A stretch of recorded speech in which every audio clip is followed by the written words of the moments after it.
عن أبيه قال قال علي رضي الله تعالى عنه أمسمع علي بن أبي طالب رضي الله تعالى عنه ما عندنا كتاب نقرأه إلا كتاب الله hatuna sisi kitabu ambacho tunakisoma kisichokuwa kitabu cha Allah. Siku moja alitoa khutba Ali bin Abi Talib kwa sababu ilikuwa kuna tetesi zikienea katika safu za watu. Labda nirudi nyuma kidogo. Baada katika lile vuguvugu la kuuawa Uthman radhiallahu ta'ala anhu, vuguvugu lile na harakati zile zilipangwa na baadhi ya watu wakiongozwa na Abdullah ibn Saba al-Yahudi. Akapita katika baadhi ya miji akaweka athar, na baadhi ya miji ikawa athari yake ni ndogo kwa sababu kulikuwa na maswahaba wengi. Ama ile miji ya watu waliosilimu wapya na hawakuwahi kumdiriki Mtume sallallahu alaihi wasallam, athari ilipatikana watu walizolewa na fikra za Abdullah ibn Saba. Abdullah ibn Saba yeye alikwenda kwa watu kwa madai ya kwamba anadhihirisha mapenzi kwa ahli albayt na kudai kwamba Ali bin Abi Talib ndiye anayestahili kuwa khalifa baada ya Mtume sallallahu alaihi wa alihi wasallam, na hawa wengine wameshika nafasi isiyokuwa yao, nafasi ambayo si yao ya ukhalifa. Akawa katika madai yake ni kumtangaza Ali radhiyallahu ta'ala anhu pamoja na ahli bait, lakini wakati huo akiwafanyia taani na kuwatukana makhalifa wakubwa waliotangulia kama Abu Bakar na Umar na Uthman. Na ule ulikuwa ni wakati wa Uthman. Kwa hiyo vuguvugu lile aliendelea nayo kampeni ile mpaka akafika Misri na sehemu nyingine. Akatoka na kundi la watu kutoka Misri, hasa katika wakati msimu wa haji, wakati watu wengi katika mji wa Madina wamekwenda katika ibada ya hija Makkah. Kwa mji kidogo mbaki na watu wachache, na Uthmani hakwenda haji. Kwa wale walipomaliza haji wakawa washajipanga kundi la watu kutoka Misri na sehemu tofauti, wakatoka Makkah moja kwa moja haraka wakaja Madina, wakamzingira Uthman ibn Affan radhiyallahu ta'ala anhu nyumbani kwake, lakini mpaka dakika mwisho wakamuua Uthman. Uthman akauawa. Sasa kuna kikundi, katika kundi hili kuna watu ambao walivutwa tu kwamba walikuwa wanaona kwamba Uthmani anapendelea ndugu zake, wamejazwa kisiasa yani. Kwa nini itabidi tumtoe, kafanya hivi, kafanya fulani, kafanya jambo fulani, kampa fulani kitu fulani, kafanya dhulma, kafanya hivi, maneno kama haya. Lakini wengine walikuwa na itikadi hasa. Hawa watu wakakimbia katika baadhi ya miji wakajificha, lakini ikawa ile jambo linaendelea mpaka alipotawala Ali bin Abi Talib radhiyallahu ta'ala anhu, na wakawa na wao wanaeneza maneno yao kichini chini, mpaka kuna baadhi ya watu walifikia kusema kwamba Ali ni Mungu na Ali aliwaua. Na haya yanathibitishwa na vitabu vya tarikhi, bali hata vitabu vya Shia Rafidha vinalitaja jambo hili kwamba kulikuwa na watu wakisarihi wazi kabisa, wakisema wazi kwamba Ali bin Abi Talib ni Mungu, na Ali bin Abi Talib alichukua hatua ya kuwaua kisha akawatia katika mashimo ya moto. Ndio yale maneno ya mshairi yasema, lamma Ali kwamba amesema, lamma raaitu al-amra amra munkara ajjajtu nari wa da'awtu qambara. Qambara ni maula wake, mtumwa wake, uhuri wake. Kwa hiyo aliwachukua wale watu wakawakamata wakawatia katika moto, lakini miongoni mwa hao alikuwa ni Abdullah bin Saba. Yeye alikimbia, hakupatikana.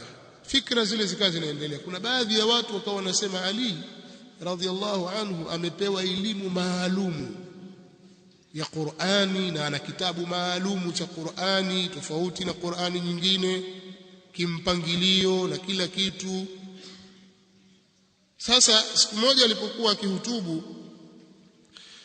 akaona alizungumzia jambo hili. Katika riwaya nyingine ya Imam Muslim inasema anna aliyan au khataba Ali ibn Abi Talib, alihutubia Ali ibn Abi Talib wakati alipohutubia sema faqala man za'ama anna indana shay'an naqra'uhu illa kitab Allah wa hadhihi as-sahifa faqad kadhab, yoyote atakayedai kwamba sisi tuna kitu kingine au kitu chochote kisichokuwa kitu kingine au kitu chochote tunachokisoma kisichokuwa hiki kitabu cha Allah na hii sahifa, akaonyesha sahifa, kitabu ambacho yeye kuna mambo alikuwa ameyaandika.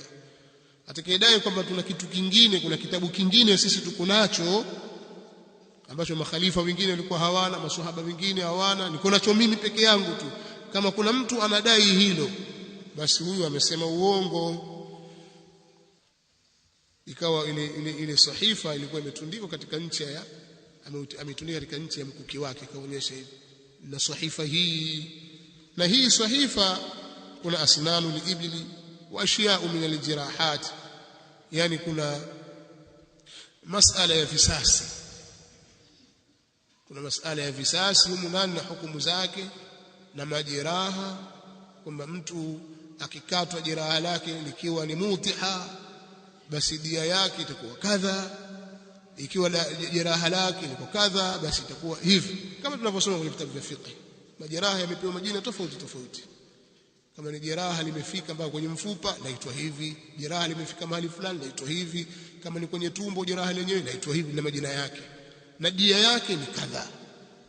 Kwa hiyo katika kitabu hiki au katika sahifa hii kuna haya. Ndio maana tukasoma hapa qala Ali radhiyallahu anhu, amesema Ali radhiyallahu ta'ala anhu, amesema nini?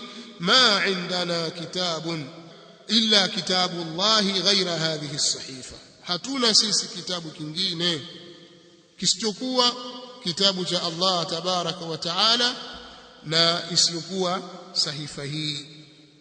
Ma indana kitabun naqra'uhu, hatuna sisi kitabu ambacho tunakisoma illa kitabu Allah, isipokuwa ni kitabu cha Allah, ghaira hadhihi as-sahifa, isipokuwa hii sahifa, hii karatasi mnayoiona.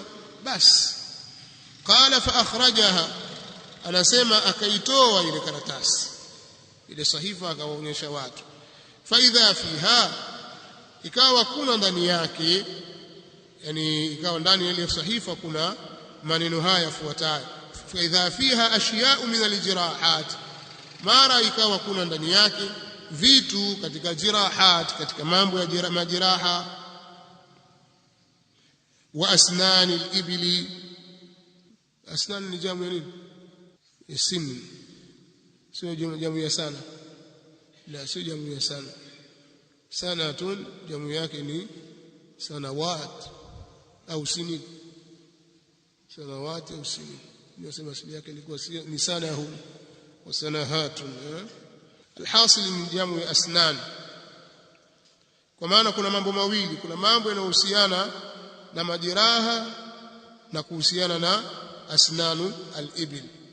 Kwa hiyo asnani al-ibil na marika ya ngamia. Kwa katika kitabu hiki kuna mambo haya, ashya min al-jirahat wa asnani al-ibil. Qala, tutatoa maelezo inshallah, tutarudi katika mahali shahid.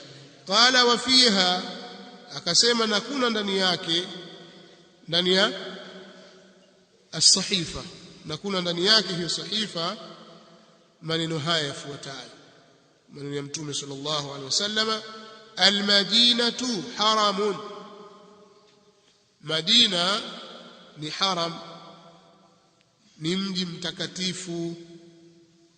Madina ni haram, haram maana yake mji mtakatifu. Ma baina airin ila thawrin, ma baina airin kwa fatha, sio airin. Sema airin maana yake ni msafara wa ngamia, tena msafara wa ngamia. Alafu msafara wa nini? Taka msafara wa nini ngamia? Msafara ule wa chakula. Na nafir takuwa ni msafara ule wa kivita. Sasa huu air ni yule ghairu dhati shauka, ni yule msafara usiokuwa na silaha, ni msafara wa chakula ule, inaitwa ir kwa kasra ya ain. Sasa hii sio ir, ni air. Air kwa fatha. Air ni jina la mlima jabal, iko Madina. Kwa hiyo sehemu ya Airi ila ya Thauri mpaka sehemu ya Thaur pia ni jina la jabal, kijabali kidogo. Kama sijakosea itakuwa Thaur iko nyuma ya Uhud. Kikaa upande wa kaskazini wa Madina ukitazama utaona mlima Uhud. Sasa wanasema nyuma yake kuna kijabali kidogo chaitwa Thaur, ndio kwenye mpaka wa haram ya Madina. Na walilahi alhamdu wameweka alama zile. Haram ya Makka wameweka alama kwamba sasa hapa ndio haram inaanza, alama wameziweka mipaka ya haram. Kwa Madina pia wamefanya hivyo, Makka wamefanya na haram ya Madina vile vile wamefanya, wameweka alama na kuonyesha kwamba hapa sasa uko ndani ya haram ya Madina na hapa uko nje ya haram ya Madina. Lakini Airi ni jabal na Thauri vile vile ni jabal, kwa ni ma baina Airi wa Thauri. Lakini kama hukusomeshwa ukajisomea vitabu mwenyewe, mathalan ukasoma baina Airi wa Thauri, baina ya ngamia na ng'ombe. Thauri si ng'ombe, waanza kuwadanganya watu huko kwenu, huko si wapi huko, wadanganya kweli kweli. Thauri ng'ombe dume. Kwa elimu haichukuliwi tu hivi hivi watu wajisomea tu wenyewe, utadanganya watu sana. Airi ni jabal liko Madina, pamoja na Thauri ni jabal